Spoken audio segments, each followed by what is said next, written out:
Good evening everyone. हम लोग hybridisation शुरू कर चुके थे और संकरण जो था हम लोग शुरू कर चुके थे। मैंने आप लोगों को बता दिया था कि संकरण क्या होता है और उसके बाद आप लोगों को ये चीज़ मैं बता चुकी थी कि संकरण के अंदर मतलब उसकी डेफिनेशंस क्या होती है, उसके कुछ पॉइंट्स आप लोगों को बताए थे कि हम उनसे क्या क्या डिटरमाइन कर सकते हैं। उसके बाद मैंने आप लोगों को सबसे पहला मतलब जो क्वांटम थ्योरी है, क्वांटम के बेसिस पे मैंने आप लोगों को क्या बताया था कि संकरण कैसा होता है। मतलब एसपी हाइब्रिडाइजेशन के अंदर मैंने आपको क्वांटम के बेसिस पे आपको मैंने कुछ एक्सप्लेनेशन दिए थे, है ना। तो आज हम एसपी आप लोगों को मैं बता चुकी हूँ। आपका जो सेकंड हाइब्रिडाइजेशन है वो है sp2 हाइब्रिडाइजेशन। देखो sp2 हाइब्रिडाइजेशन में क्या हो रहा है, जब आप sp2 हाइब्रिडाइजेशन की बात कर रहे हो तो देखो s इसके अंदर क्या होता है, एक s होता है, ठीक है, बाकी दो p है। और दो p कौन कौन से मैंने माने हैं px और py जो है वो हमने यहाँ पर p माने हैं, है ना। एक s लिया है, एक px है, दूसरा py हमने ले लिया है ना। ये मिलकर क्या बना रहे हैं, हमारे पास sp2 बना रहे हैं। चूंकि 1, 2 और 3 ये तीन मिलेंगे, 3 हमारे पास एटॉमिक ऑर्बिटल्स, हमारे पास आणविक कक्षक मिलेंगे तो 3 परमाणुविक कक्षकों का निर्माण करेंगे। मतलब मॉलिक्यूलर ऑर्बिटल का क्या करेंगे, ये निर्माण आणविक 3 परमाणुविक कक्षक जो है वो आणविक कक्षकों का निर्माण हमारे पास कर देंगे। 3 हमारे पास क्या हो जाएंगे, मॉलिक्यूलर ऑर्बिटल्स का फॉर्मेशन हो जाएगा, है ना।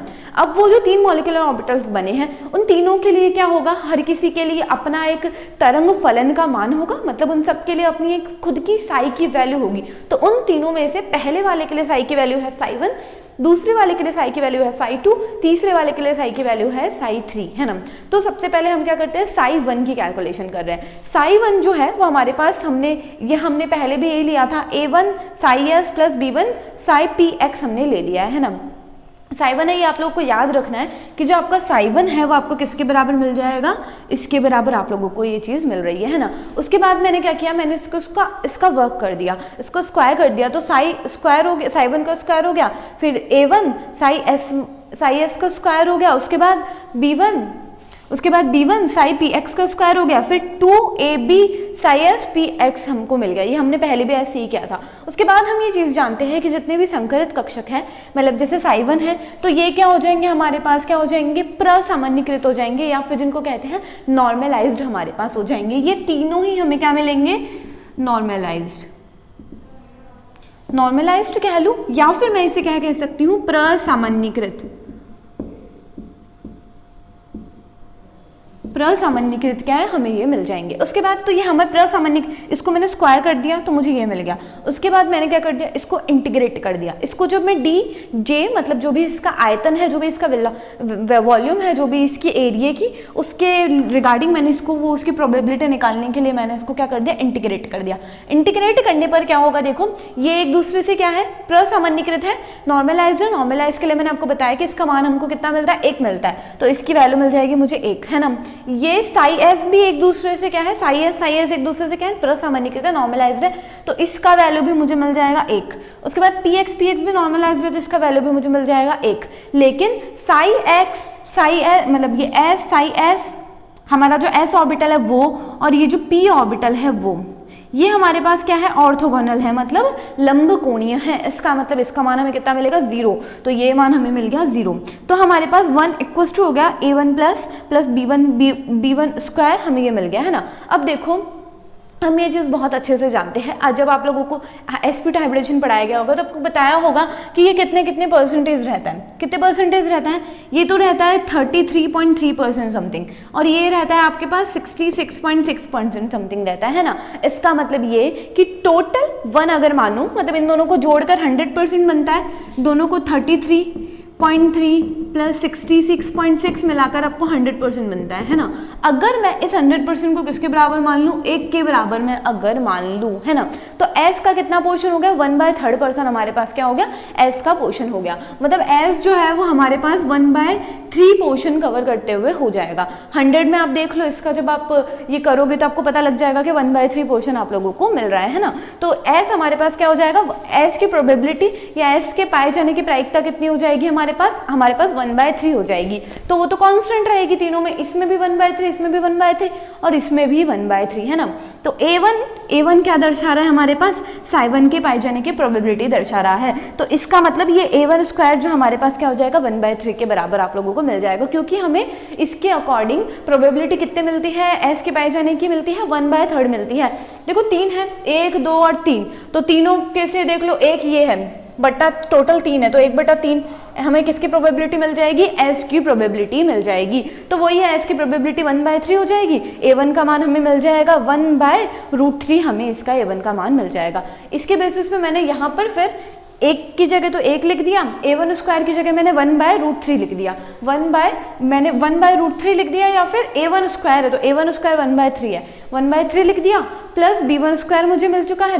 इनको रीअरेंज करूंगी तो मुझे B1 स्क्वायर की वैल्यू मिल जाएगी जो कि 2/3 के हमको बराबर मिल जाएगी। उसके बाद B1 जो है वो हमें किसके बराबर मिल जाएगा, √2/3 के बराबर आप लोगों को मिल जाएगा। अब हमें क्या करना है, यहाँ से हमें मिल गया है A1 का मान, ठीक है, और यहाँ से मुझे मिल गया है B1 का मान। A1 का मान मिल गया है और B1 का मान मिल गया है, तो इस A1 की जगह साइवन में मैं 1/√3 लिख सकती हूँ, तो मैंने लिख दिया। B1 की जगह मैं √2/3 लिख सकती हूँ, तो मैंने वो लिख दिया। तो मुझे इस साइवन की वैल्यू जो होनी चाहिए वो मुझे मिल गई कि साइवन की वैल्यू हमारे पास sp2 हाइब्रिडाइज्ड ऑर्बिटल में क्या रहेगी, है ना। अब देखो यहाँ पे 3 कंडीशंस, 2 कंडीशंस हमारे पास और हो सकती है। या तो हमारे पास ना जो हमारा जो S है ना, S उसमें जो P है वो मेजॉरिटी में सिर्फ ये हो और ये वाला नहीं हो, ऐसा हो सकता है। या फिर सिर्फ ये वाला नहीं हो और ये वाला प्रेजेंट हो, या फिर दोनों के दोनों प्रेजेंट हो, कोई सी भी कंडीशंस हो सकती है, किसी की भी मिक्सिंग हो सकती है ना। तो उनके बेसिस पे हम क्या करेंगे, साइड 2 और साइड 3 भी हमने निकालेंगे। ये आप लोगों ने क्या, देखो आपको कुछ याद नहीं रखना, पहली तो ये इक्वेशन याद रखनी है। उसके बाद आप जानते हो कि हमारे पास S तो हमेशा ही 1/3 रहेगा, क्योंकि S तो जितने भी देखो sp3 ऑर्बिटल बन गए, कितने बनेंगे, 3 sp3 हाइब्रिड ऑर्बिटल बनेंगे। तो जनरल हाइब्रिडाइजेशन से आप लोग जानते ही हो, 3 बन गए तो मतलब 1 2 और 3 आपके पास बन गए, और तीनों में ही क्या है, S प्रेजेंट होगा। तीनों में ही S प्रेजेंट होगा तो मतलब S की प्रेजेंस हमेशा 1/3 ही रहेगी। भले मैं इसमें देखूं, इसमें देखूं, इसमें देखूं, मतलब S के लिए A1 A2 और A3 का मान कितना रहेगा, 1/3 ही रहेगा। क्यों, क्योंकि S जो है वो तीनों में ही प्रेजेंट है। तो 1/3 तो हमें पता लग गया कि एक हमारे पास A1 का मान, A2 का मान, A3 का मान हमेशा क्या होगा, 1/√3 ही हमारे पास रहने वाला है ना। मान जो है वो B के वेरी करेंगे, और आगे जो अगर C, इसके लिए C होगा तो C के वेरी करेंगे। तो हमने साइवन का मान निकाल लिया। अब हम याद करेंगे साइड 2 का मान। देखिए अब क्या हो रहा है, अब आप लोगों को मैं आप लोगों को साइवन का मान हम लोग निकाल चुके हैं, ठीक है ना। साइवन का मान हमें ये मिल गया है। देखो यहाँ पर मैंने पी वाई को कंसिडर नहीं किया है ना, मतलब पी वाई के लिए देखो यहाँ पर ये 3 चीज़ों से मिलकर बना है, एस पी एक्स और पी वाई, इन 3 चीज़ों से ये मिलकर बना है ना। तो इनके लिए अगर मैं आगे जो इनके कोएफिशिएंट होते हैं, ये जो A1 A2, तो ये तो इसके लिए कोएफिशिएंट हो जाएगा A, इसके लिए कोएफिशिएंट हो जाएगा B, और इसके लिए C हो जाएगा, है ना। लेकिन हमने साइवन में क्या है, B को कंसिडर नहीं किया है। क्यों नहीं किया है, क्योंकि हमने जो S हमारा ऑर्बिटल है, देखो हमने S ऑर्बिटल को X डायरेक्शन में माना है, ठीक है ना। और हम देखो जिस डायरेक्शन में हम उसे मानेंगे उसी डायरेक्शन में तो वो बॉन्डिंग करेगा, इसीलिए हमने क्या किया है, हमने इसीलिए उसको S डायरेक्शन में माना है, इसीलिए हमने PX वाले को क्या कर दिया, इग्नोर कर दिया है। क्यों, क्योंकि हमने S ऑर्बिटल को क्या माना है, सिर्फ और सिर्फ X डायरेक्शन में माना है और बाकी डायरेक्शंस में नहीं माना, ठीक है ना। फिर हम साइड 2 की बात करते हैं। देखो मैंने आपको बता दिया कि A1 का मान, A2 का मान और A3 का मान क्या होगा, तीनों का मान बराबर होगा। क्यों बराबर होगा, क्योंकि ये सब मिलके 3 हाइब्रिड ऑर्बिटल बना रहे हैं और तीनों के अंदर ही S प्रेजेंट है, और तीनों में ही S प्रेजेंट है, तो S का मान हमारे पास हमेशा 1/√3 ही रहेगा। S के लिए A का मान हमेशा हमें 1/√3 ही मिलेगा। तो A की जगह मैंने डायरेक्ट 1/√3 लिख दिया, साई S लिख दिया, प्लस B2 फिर PX के लिए लिखेंगे B2 psi PX plus C2 psi P y लिख दिया, ठीक है। ये हमारे पास एक इक्वेशन हो गई। फिर वही हमने किया है, देखो यहाँ पे मैं डायरेक्टली मैंने सॉल्व कर दिया है। इसको सबसे पहले स्क्वायर करेंगे, फिर हम इंटीग्रेट कर रहे थे, याद है वो स्टेप जो हमने साइवन के लिए की थी, वही स्टेप हम करेंगे। और वो स्टेप्स करने के बाद हमें ये चीज़ मिलेगी, क्या मिलेगा, देखो 1 मिल जाएगा, इसका हमको स्क्वायर मिल जाएगा, 1/√3 का स्क्वायर मिल जाएगा, उसके बाद B2 का स्क्वायर मिल जाएगा, प्लस C2 का भी हमें स्क्वायर मिल जाएगा, है ना। तो हमें इसके बाद हम जब इसको सॉल्व करेंगे तो 1 = 1/3 प्लस B2 का स्क्वायर प्लस C2 का स्क्वायर मिल जाएगा। कैसे मिला ये, इसको सबसे पहले तो मैंने क्या कर दिया, इसका वर्ग कर दिया, मतलब इसका सबसे पहले स्क्वायर कर दिया, उसके बाद मैंने इसको क्या कर दिया, इसको इंटीग्रेट कर दिया।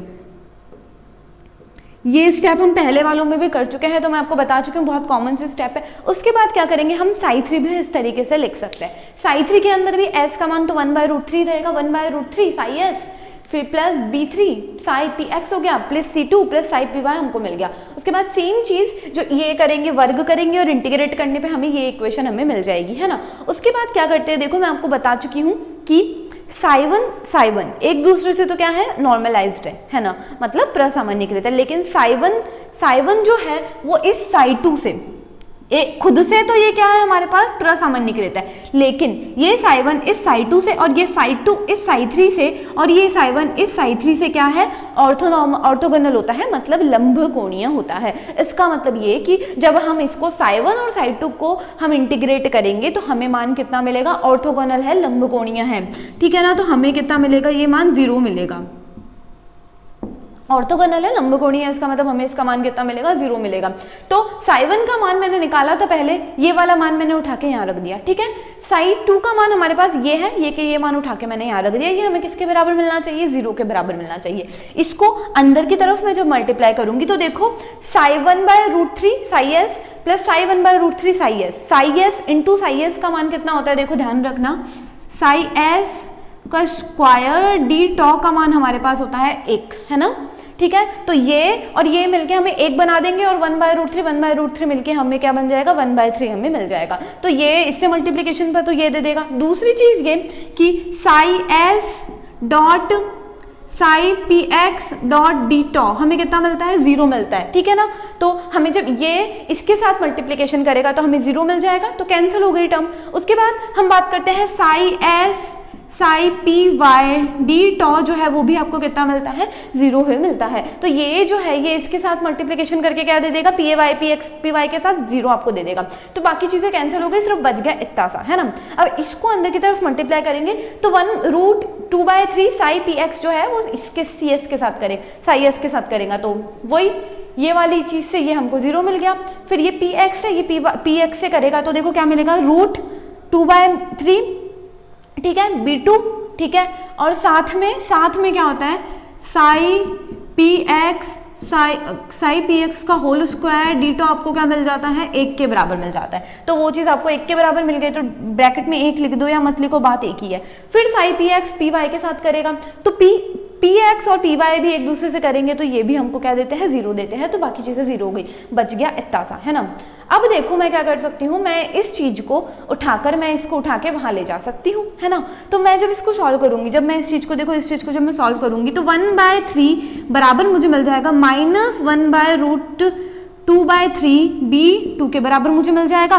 फिर इस √3 को मैं इधर ले गई बट्टा 3 और √2 नीचे मिल गया मुझे, और ये मुझे मिल जाएगा माइनस में, ये मेरे को b2 के बराबर मुझे मिल जाएगा, ठीक है ना। -√3 बट्टा √3 इंटू √3 ये इससे कैंसिल आउट हो गया।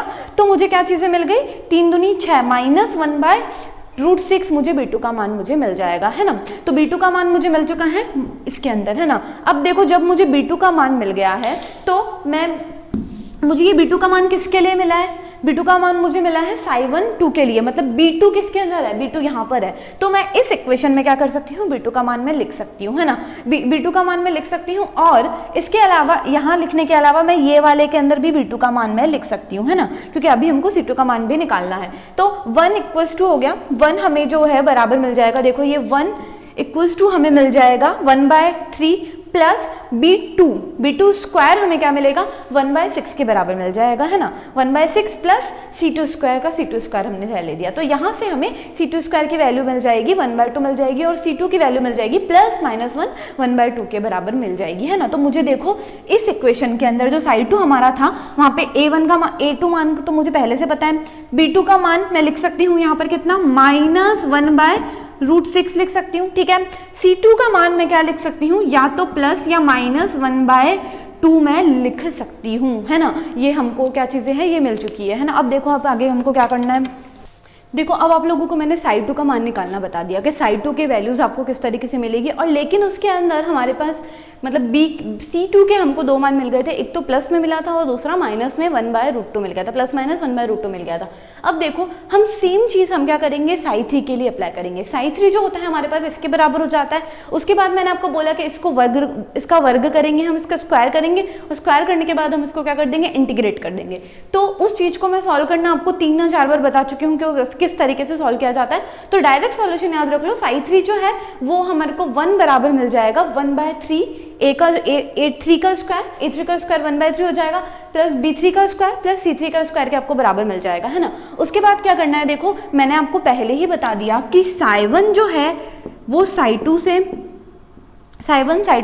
psi2 जो है वो psi3 से, और psi3 जो है वो psi1 से। मतलब ये तीनों psi1, psi2 और psi3 एक दूसरे के क्या होते हैं, लंब कोणीय होते हैं या फिर ऑर्थोगोनल होते हैं। और ऑर्थोगोनल होने का मतलब ये है कि जब इनको एक दूसरे से मल्टीप्लाई करेंगे और इनको इंटीग्रेट किया जाएगा डी टॉ के रिस्पेक्ट में, जैसे कि मैंने यहाँ कर रखा है, मतलब इसका अर्थ ये होता है, ऑर्थोगोनल है ये एक दूसरे से, इसका मतलब ये होता है कि अगर मैं देखूँ कि मेरा जो psi1, मतलब अगर मैं इस तरीके से लिखूँ psi1 psi2 डी टॉ लिखूँ तो इसका मान मुझे कितना मिलना चाहिए, हमेशा मुझे ये कितना मिलेगा, 0 ही मिलेगा। उसी तरीके से psi1 psi3 डी टॉ लिखूँ तो ये भी मुझे क्या मिलेगा, 0 ही मिलेगा। और उसी तरीके से अगर मैं लिखूँ psi2 psi3 डी टॉ अगर मैं लिखूँ तो ये भी मुझे 0 ही मिलेगा, है ना। अभी मैं आप लोगों को ये चीज़ मैंने अप्लाई की थी, है ना। सेम चीज़ आपको क्या करनी है, इस पर अप्लाई करनी है, psi1 psi3 डी टॉ पर अप्लाई करनी है और इसका मान हमें कितना मिलना चाहिए, 0 ही मिलेगा। अब ये कैसे याद करेंगे हम, देखना psi1 का मान हमने पहले निकाल लिया 1/√3 psi प्लस √2/3 psi px आपको मिल गया, ये वाला मान मैंने यहाँ रख दिया। उसके बाद psi3 का मान ये है, इस चीज़ को उठा के मैंने यहाँ रख दिया। जब आप इस चीज़ को सॉल्व करोगे जो कि हमने psi2 के अंदर किया, वैसे ही अगर हम इस चीज़ को सॉल्व करेंगे तो हमें b3 का मान कितना मिल जाएगा, -1/√6 मिल जाएगा। आप लोग सॉल्व करके देख लेना, है ना। तो b3 का मान हमें कितना मिलेगा, -1/√6 मिल जाएगा। अब सेम चीज़ हमें क्या करना है, इस चीज़ को स्क्वायर करके ये किया है, ये जो हमें मिला है ना, ये 1 बराबर, तो 1 बराबर करके 1/3 प्लस इसका स्क्वायर तो 1/6 प्लस C3 का स्क्वायर कर दिया। C3 की वैल्यू हमें क्या मिल जाएगी, +-1/√2 हमें वैल्यू मिल जाएगी, है ना। तो देखो psi1 की वैल्यू, अब देखो आपको क्या करना है, एक चीज़ ध्यान रखने की ये है कि हमें C2 का मान हमें कितना मिला है, C2 का मान आपको मिल गया है +1/√2 लिख रखा है ना। और C3 का मान हमें मिला है +1/√2 हमें मिल गया, है ना। और B2 और B3 दोनों का मान हमें मिला है -1/√3। तो B का मान तो हमने लिख दिया -1/√3 और यहाँ पर भी मतलब हमें प्लस में रखेंगे क्योंकि नोट का फर्क पड़ जाता है, इसलिए हम उसको इस फॉर्म में लिख देते हैं, है ना। तो देखो यहाँ पर भी हमें B3 की वैल्यू भी हमें मिल गई है, -1/√6 हमको वैल्यू मिल गई है ना। सॉरी मैंने गलत लिख दिया था, -1/√6 हमको वैल्यू मिल गई है ना। अब देखो चक्कर आता है, चक्कर यहाँ पे आता है C का, कि भाई हम C2 की वैल्यू यहाँ पर प्लस में ले या माइनस में ले, और इसके लिए भी आता है कि यहाँ पे प्लस में ले या माइनस में ले। तो इसके लिए आपको क्या करना है, देखो एक चीज़ ध्यान रखना, एनर्जी लेवल जो होते हैं ना वो हमेशा कैसे जाते हैं, देखना एक चीज़। सबसे पहले अगर आप energy level diagram psi1 psi2 psi3 क्या है, 1D बॉक्स याद करो। 1D बॉक्स में मैंने आपको क्या बताया था, देखो ये आपका 1D बॉक्स था, है ना। उसके अंदर ये सबसे पहला psi1 था, दूसरा आपके पास psi2 था और तीसरा आपके पास क्या था, psi3 था, है ना। अब याद करो कि n-1 मैंने आपको बोला था नोड के बराबर होता है ना। तो n, ये n है, ये n है, ये n है, याद आ गया, ये n psi n दर्शा रहा था। तो n1 - 1 कितना हो गया, 0 नोड, मतलब ये जाएगा पूरा इस फॉर्म में, है ना। 0 नोड का मतलब है कि भाई सारे के सारे एक ही मान है, पॉजिटिव है ना। फिर उसके बाद अगर मैं psi2 की बात करूँ तो 2 - 1 मतलब एक नोड का मतलब है कि भाई एक जगह साइन हमारा चेंज हो रहा है। तो कहाँ चेंज हो रहा है, कहाँ चेंज होगा, देखो तो ये हमें इस तरीके से मिल रहा था, psi2 है, 3 मान है इसके लिए, तो देखो ये हमें कुछ इस तरीके से चेंज होता हुआ मिल रहा था। ये इस तरीके से मतलब हमें क्या मिल रही थी, एक नोड आपको मिल रही थी, है ना, एक नोड मिल रही थी। मतलब psi2 के अंदर कितनी नोड होती है, एक। psi3 के अंदर बात करूँ तो 3 - 1 2 नोड, है ना। तो मतलब ये साइन से समझना नोड क्या दर्शा रही है। नोड हमें ये दर्शा रही है कि भाई देखो पहले तो जा रहा है, नोड के बाद ये नीचे से जाएगा, है ना, मतलब पहले मान पॉजिटिव था, नोड आ जाने के बाद ये ऋणात्मक जाएगा। कॉन्सेप्ट को समझना, नोड आ जाने के बाद ये नीचे की तरफ से जाएगा, और देखो बिना नोड का है मतलब सारा पॉजिटिव है ना। इसी तरीके से साई 3 की बात करें तो एक बार तो पॉजिटिव है, दो नोड है मतलब एक नोड आ गई फिर नीचे गया फिर दूसरी नोड आ गई तो साइन चेंज हो गया। मतलब क्या होता है, हर नोड के बाद क्या होता है, साइन परिवर्तित होता है ना। तो देखो इसमें एक भी नोड नहीं है तो कंटिन्यूसली साइन चेंज नहीं होगा, पॉजिटिव में मिल गया, है ना। इसमें एक नोड है, कहां पर आएगी, तो जो पहला होगा उसी में आएगी। तो हमको पता है यहाँ पर साइन चेंज होगा, मतलब यहाँ हमें नोड मिल गई, मतलब ये साइन चेंज होना क्या दर्शाता है, नोड को। तो हमें क्या हो गया, यहाँ पे नोड मिल गई, है ना। लेकिन इसके बाद तो कोई नोड है ही नहीं, एक ही नोड है तो साइन चेंज नहीं होगा, मतलब पॉजिटिव में ही रह जाएगा, है ना। उसके बाद हम बात करते हैं, मतलब वो जो पहले वाला है वही हमको मिल जाएगा। उसके बाद हम बात करते हैं कि भाई साई 3, इसमें दो नोड मिली, मतलब एक बार साइन चेंज हुआ फिर दोबारा वाले में भी साइन चेंज हो गया, दो बार साइन चेंज हो गया, मतलब नोड की संख्या से आप पता लगा सकते हो कि कहाँ पर क्या लगाना है। इसीलिए साई 2 के अंदर हम पॉजिटिव लगाएंगे और साई 3 में हम क्या लगाएंगे, नेगेटिव लगाएंगे। तो ये आपको किसके लिए मिल गया, sp2 के लिए साई 1, साई 2 और साई 3 के मान आप लोगों को क्या है, मिल चुके हैं। उसके बाद देखो एक और कैलकुलेशन करना मैं आपको बता देती हूँ, क्या करना है आप लोगों को। देखो अब आप लोगों को ना एक चीज़ हमेशा पता होनी चाहिए कि क्या करते हैं हम लोग, हमें क्या करना है, देखो हमें हमेशा एक चीज़, हम कैसे कैलकुलेट करें, मैं कैसे पता लगाऊं कि मैंने जो मान निकाले सही निकाले। तो देखो ध्यान रखना, आप लोग बहुत अच्छे से जानते हो कि इनका जो अनुपात है वो आपको अनुपात निकालना आना चाहिए, है ना। इनका जो अनुपात है वो हमें क्या मिलेगा, 2:3 हमें इनका मान हमेशा मिलेगा, है ना। 2:3 आपको हमेशा इनके लिए मान मिलेगा। तो देखो आपको क्या करना है, जैसे मैंने साई 1 के लिए निकाल दिया तो यहाँ पर भी मैं क्या करूँगी, देखो p का मान बटा s का मान, p² बटा s² का मान अगर मैं निकाल दूँ तो ये मुझे कितना मिलना चाहिए, देखो ये 2 है और ये 1 है ना, दोनों मिला के 2 है और ये क्या है, 1 है ना। तो 2:1 आपको मिलना चाहिए। तो p² बटा s² का मान के लिए क्या करूँगी, रूट p का मान कितना है, रूट 2/3 का स्क्वायर बटा s का मान कितना है, 1/√3 का होल स्क्वायर, है ना। इसको सॉल्व कर दूंगी मैं तो मेरे को क्या मिलेगा, 2 मिल जाएगा बटा 3 इंटू 3, ये कट जाएगा तो 2 और नीचे की तरफ 1, तो 2:1 मुझे इसका मान मिल गया, समझे। इसका मतलब क्या है कि मैं सही जा रही हूँ। दूसरी चीज़ ये, इसके अंदर भी मैं क्या करूँगी, p² बटा s² का मान मैं निकाल लूंगी, जो मुझे कितना मिलना चाहिए, 2:1 मुझे मिलना चाहिए। तो देखो p यहाँ पर इन दोनों से मिलके बना है, px भी है और py भी है। तो पहला मैं क्या करूँगी, -1/√6 का होल स्क्वायर प्लस 1/√2 का होल स्क्वायर कर दूंगी, बटा में 1/√3 का होल स्क्वायर मैं कर दूंगी, है ना। क्यों, p वालों को जोड़ दिया और s वाले को भी मैंने जोड़ दिया। तो मुझे कितना मिलेगा, 1/6 प्लस 1/2 मुझे मिल जाएगा, बटा में 1/3 मुझे मिल जाएगा, है ना। अब इसको सॉल्व करूं मैं तो देखो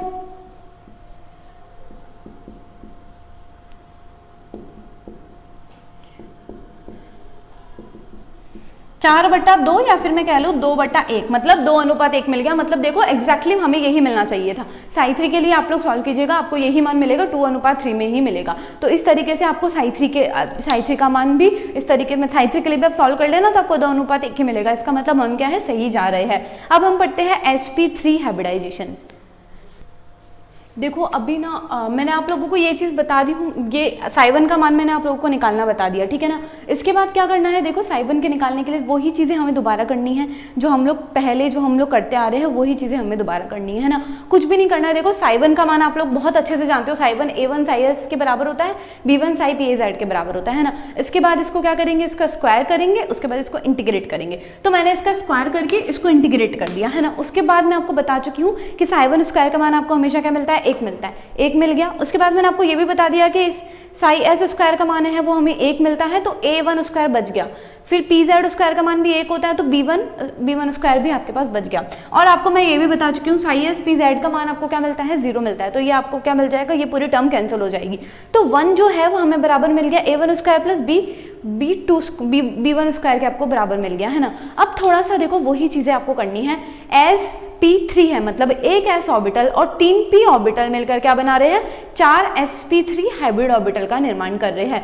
तो उनके अंदर सभी के अंदर s इन्वॉल्व है, कितना इन्वॉल्व है देखो, एक ये है और 3 ये है, टोटल हमारे पास 4 हो गया। तो मतलब एक 1/4 पोर्शन है ना वो ऐसे सभी के अंदर प्रेजेंट है। इसका मतलब a1 का स्क्वायर, a मतलब ये इसकी प्रायिकता है, प्रोबेबिलिटी है। तो a1 का स्क्वायर बराबर a2 का स्क्वायर प्लस a3 का स्क्वायर प्लस a4 का स्क्वायर, हमें कितना मिल जाएगा 1/4 के बराबर आप लोगों को मिल जाएगा। तो ये 1/4 मिल गया। a1 का मान भी मैं रूट करके 1/2 लिख दूंगी, है ना, a1 का मान भी हमें मिल चुका है। तो जितने भी psi1 psi2 psi3 psi4 जितने भी हमारे निकलेंगे उन सभी के लिए आपको a1 a2 a3 a4 का मान कितना रहेगा हमारे पास 1/2 ही रहेगा। और psi4 तक क्यों जा रहे हैं, देखो 3 और एक 4 हमारे पास हाइब्रिड ऑर्बिटल बनेंगे। 4 हाइब्रिड ऑर्बिटल के लिए, सब के लिए, पहले वाले के लिए psi1, दूसरे के लिए psi2, तीसरे के लिए psi3 और चौथे के लिए psi4 हमें मिल जाएगा।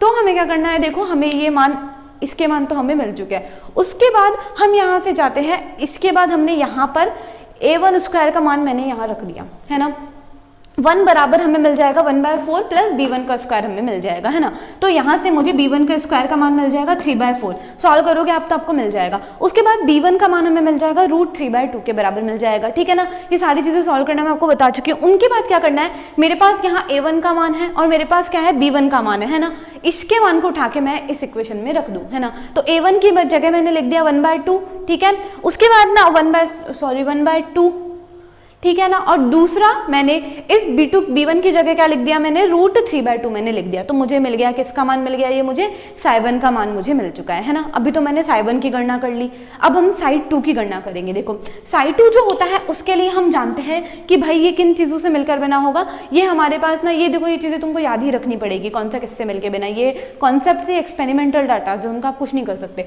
तो ये इक्वेशन आपको याद रखनी पड़ेगी और आप बहुत अच्छे से जानते हैं कि हमारे पास जो psi1 का a1 ये सब बराबर है। तो a2 का मान भी 1/2 हो जाएगा, 1/2 psi s मिल जाएगा plus b2 plus psi p, ये psi p z नहीं होगा, psi p x और psi p z के आपको बराबर मिल जाएगा, है ना। तो अब इनको भी मैं वैसे ही सॉल्व करूंगी। क्या करूंगी मैं, सबसे पहले इसको स्क्वायर करूंगी। ये चीज़ें मैं सिखा चुकी हूँ, जो यहाँ पर किया इस वाले के लिए वही चीज़ें मैं यहाँ करूंगी। सबसे पहले इसका स्क्वायर करूंगी, फिर इसको इंटीग्रेट कर दूंगी। उसको सॉल्व करने पे मुझे क्या मिल जाएगा, 1 बराबर मिल जाएगा 1/4 प्लस b2 का square plus b3 plus c2 का स्क्वायर मुझे मिल जाएगा, है ना।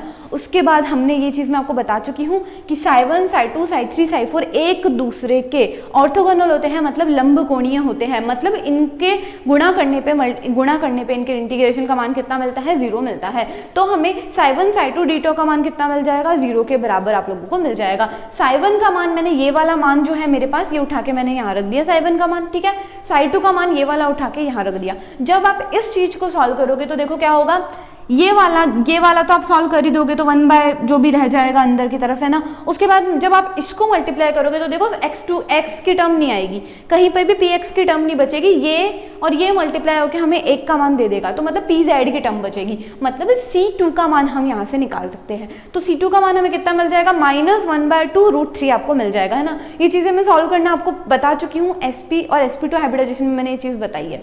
सॉल्व करने पर c2 का मान मुझे मिल गया -1/2 √3 के बराबर मिल गया। c2 स्क्वायर का मान मुझे मिल जाएगा 1/12 के बराबर मिल जाएगा, है ना। अब मैं क्या करूंगी, ये वाला जो मान है इसके अंदर c2 स्क्वायर का मान मैं रख सकती हूँ 1/12, तो मैंने इसकी जगह 1/12 लिख दिया। जब मैं इसको सॉल्व करूंगी तो मुझे b2 का मान मिल जाएगा √2/3 के मान के बराबर मुझे मिल जाएगा। अब मुझे क्या करना है, देखो मेरे पास a2 का मान है, a2 का मान है मेरे पास 1/2, तो a2 की जगह मैंने लिख दिया 1/2 का 1/2 रहने दिया। b2 का मान है मेरे पास √2/3 है, तो b2 की जगह मैंने लिख दिया √2/3 psi p x लिख दिया, है ना, psi p x मैंने लिख दिया। तीसरा हमारे पास c2 का मान भी है -1/2 √3 है हमारे पास, है ना। तो c2 की जगह मैंने यहाँ लिख दिया -1/2 √3 मैंने लिख दिया और p psi p z मैंने लिख दिया। तो मेरे पास इस तरीके से क्या मिल गया, psi3 का मान भी मुझे मिल जाएगा, है ना। अब हम इसी psi2 का मान भी मुझे मिल जाएगा। अब हम इसी तरीके से psi3 और psi4 का मान भी निकाल सकते हैं, है ना। देखो अभी आप लोगों ने एक चीज़ नोटिस की होगी कि psi2 के अंदर आप लोगों को क्या है, यहाँ तो 1/2 प्लस में मिल गया, ठीक है ना। ये तो आपको प्लस में मिल गया और उसके बाद psi s मिल गया, फिर आपको मिल गया था यहाँ पे भी प्लस में मिल गया था। कितना मान मिला था, जो भी b का मान आपको मिला था, लेकिन वो पॉजिटिव में मिला था, और c का मान नेगेटिव में मिला था, है ना। तो देखो आपको मैंने ये चीज़ बता दी है कि psi2 का मतलब होता है 2, 2 माइनस 1 मतलब कितनी नोड, 1 नोड होगी। और मैंने आपको बताया था जब भी नोड आती है साइन चेंज होता है, और एक बार साइन हमारे लिए चेंज हो चुका है ना, इसका मतलब बाकी जो मान आएंगे वो पॉजिटिव में आएंगे। तो देखो ए का मान भी पॉजिटिव में आया और बी का मान भी आपको पॉजिटिव में ही मिला। क्यों मिला? क्योंकि हम जानते हैं कि इसका मतलब क्या है, 2 में से 1 घटा देंगे, n-1 कर देंगे, है ना। n-1 का मतलब होता है 1, मतलब एक ही नोड आपको मिलनी चाहिए। तो एक नोड आपको मिल चुकी है, तो बाकी जो साइन है वो आपको कितने मिलेंगे, पॉजिटिव में ही मिलेंगे। देखिए अब हम पढ़ने जा रहे हैं हाइड्रोजन आणविक आयन, ठीक है। देखो हाइड्रोजन आणविक आयन क्या होता है, ऐसा आयन H2+ को हम बोलते हैं हाइड्रोजन आणविक आयन। H2+ का मतलब क्या है कि एक H है दूसरे हाइड्रोजन से बंधित है और दूसरे हाइड्रोजन पे क्या है, पॉजिटिव चार्ज है। तो पॉजिटिव चार्ज है और इसके ऊपर क्या है, सिर्फ और सिर्फ एक इलेक्ट्रॉन है इसके पास, है ना, और इसके पास वो भी नहीं है, खाली है ना। तो H के लिए मैं ये लिख सकती हूँ और H+ के लिए मैं लिख सकती हूँ। माना कि इसके लिए हमारे पास कोएफिशिएंट्स समान है, इसके लिए A है और इसके लिए B है ना। तो वही हम साइन की वैल्यू से ले सकते हैं। साइन हमें मिल जाएगा कितना, A1 sin A प्लस इसे के लिए, और इसके लिए मिल जाएगा हमें A2 sin B के बराबर मिल जाएगा। दोनों हाइड्रोजन है, दोनों के दोनों, तो इसलिए इसके अंदर sin A और ये नहीं लिया है, हम A1 और A2 ले लिया है। उसके बाद देखो हम इसके लिए सेक्युलर डिटरमिनेंट लिख सकते हैं, है ना। तो देखो सेक्युलर डिटरमिनेंट कैसे करते हैं, देखना आपको क्या करना होता है, आपको मान लिखने होते हैं H माइनस ES का मान लिखना होता है, ठीक है ना। H माइनस ES का मान आपको लिखना होता है, ठीक है ना। सबसे पहले हमने क्या किया, इस हाइड्रोजन को पकड़ लिया, है ना। इसको जब मैंने पकड़ा तो इसके लिए मैं क्या करूंगी, इसका खुद ही के साथ लिखूंगी। सबसे पहले इसका खुद ही के साथ इसकी वैल्यू लिख दूंगी। मतलब ये कि A का A के साथ, मतलब H AA minus ES AA मैं लिख दूंगी, ठीक है ना। इसका खुद के साथ लिख लिया, दूसरा इसका इस वाले के साथ लिखूंगी, है ना। तो इसके लिए क्या हो जाएगा, H AB minus ES AB हमको ले लिया, ठीक है ना। ये H माइनस EB का मान दूसरा यहाँ लिख दिया, है ना। तीसरी चीज ये कि अब मैं इसका इसके साथ लिखूंगी। अभी मैंने पहला इसका इसी के साथ लिखा, है ना। दूसरा मैं यहाँ से यहाँ पे मैंने इसके बारे में लिखा, इसका इसके साथ लिख दिया, मतलब A से B की तरफ लिख दिया, A से B लिख दिया। तीसरा ये कि इस B से मैं वापस A की तरफ लिखूंगी, है ना। तो देखो H B से A माइनस ES B से A मैंने लिख दिया, B से A लिख दिया, ठीक है ना। फिर मैं इस खुद के साथ लिखूंगी, मतलब B का B की तरफ लिखूंगी, तो H BB माइनस SBB मुझे मिल जाएगा, है ना। और ये सेक्युलर डिटरमिनेंट को हम क्या करते हैं, इस तरीके से ये मॉड्यूला से रिप्रेजेंट करते हैं, और इसका मान हमें कितना मिल जाता है, 0 के बराबर मिल जाता है। हमेशा सेक्युलर डिटरमिनेंट लिखने के बाद ध्यान रखना, इस तरीके का मान है वो आपको किसके बराबर मिलेगा, 0 के बराबर मिलेगा। बाकी मैथ वाली चीजें, मैथ वाला है ये तो मैथ वाले अपने आप ही समझ जाएंगे, जो भी चीज़ें होती हैं उनको ऑलरेडी ये कॉन्सेप्ट्स क्लियर होते हैं। और बायो वालों के लिए तो मैं यही बोलूँगी कि आप इस तरीके से ही, जो मैंने आपको ट्रिक बताई है उस तरीके से सॉल्व करना। दूसरी चीज़ ये मान आपको ध्यान रखने हैं। क्या करना है, HAA का मान HBB के बराबर होता है, ठीक है। HABA का मान HAB के बराबर होता है। उसके बाद SAB का मान BA के बराबर होता है, और ये दोनों मिलाकर हमें बराबर हो जाते हैं S के।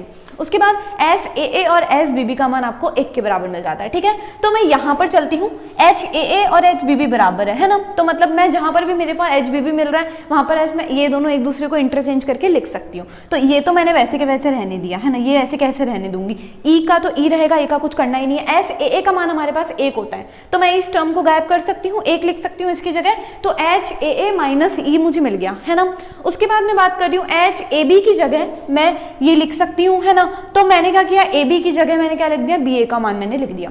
तो HBA मुझे मिल गया, ठीक है। मैं चाहूँ तो इसको वैसे के रहने दूँ, दूसरे वाले में चेंज कर दूँ, लेकिन जो मतलब जो हम कर रहे हैं कोई सा भी कर सकते हो आप अपनी मर्जी से।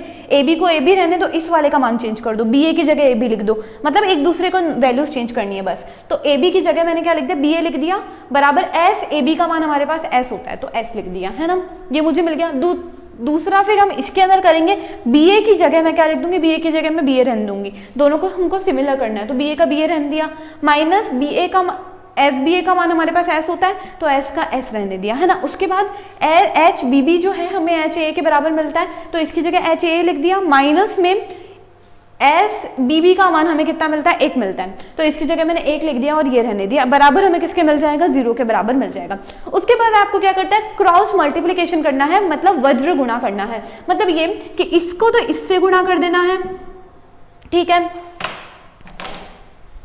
इसको तो मुझे मल्टीप्लाई कर देना है इससे, ठीक है, मल्टीप्लाई करने के बाद इसमें से किसको घटाना है, इन दोनों के गुणा करने पर इन दोनों को मेरे को घटा देना है, ठीक है। तो इसका मल्टीप्लिकेशन जब मैं इससे करूंगी तो एच ए ए माइनस ई की घात 2 मुझे मिल जाएगा, घात पावर में 2 मिल जाएगा, माइनस मैंने बोला इसमें से इसको घटा देंगे, माइनस हम क्या करेंगे इस वाले को और इस वाले के गुणा को हम घटा देंगे, बराबर हमें 0 मिल जाएगा, है ना।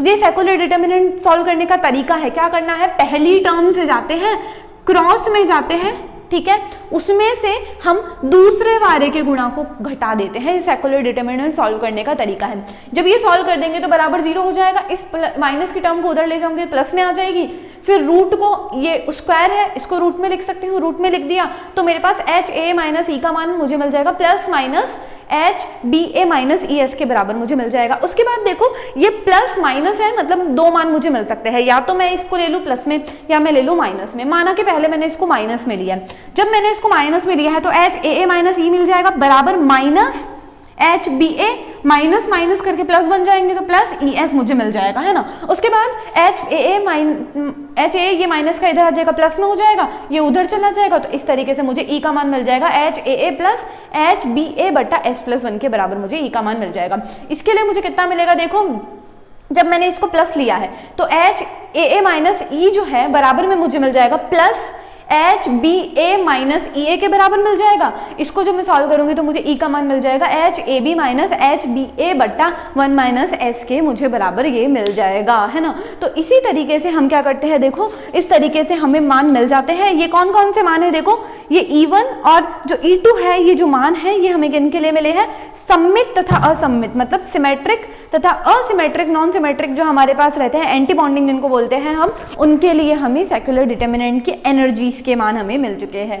Thank you so much. I think आप लोगों को समझ में आया होगा लेक्चर। देखो कुछ भी नहीं करना है, संकरण क्या होता है सामान्य परिभाषा आप लोग जानते हो, पूरे में जो बताया है। उसके बाद क्या करना है, sp वाला करना सीख गए ना तो sp2 भी सीख जाओगे, sp2 सीख गए तो sp3 भी सीख जाओगे। कुछ भी नहीं करना है, साइवन के मान निकाल के उनको स्क्वायर करना है, इंटीग्रेट करना है, उस तरीके से आपको वैल्यूज निकालनी है। उसके बाद ये तो बहुत ईजी है, इसमें सीधा आपको ये निकलना है। उसके बाद इसके सेक्युलर डिटर्मिनेंट लिखने हैं, सॉल्व करोगे तो आपको 1-2 मान मिल जाएंगे, एक सममित के लिए और एक असममित के लिए। Thank you so much. I think आप लोग को हमारा लेक्चर समझ में आया होगा। सेकंड है, देखिए अगर आप लोग को कोई भी डिटेल लेनी है, डिटेल नॉलेज लेनी है टॉपिक के बारे में, तो आप लोग बुक कंसिडर कर सकते हैं B.R. Puri Sharma and Pathania. Second है A.S. Negi and S.C. Anand. Third है कुंदू एंड जैन। फोर्थ है Suresh Ameta, R.C. Khandelwal, R. Ameta and J. Vardia. Thank you so much.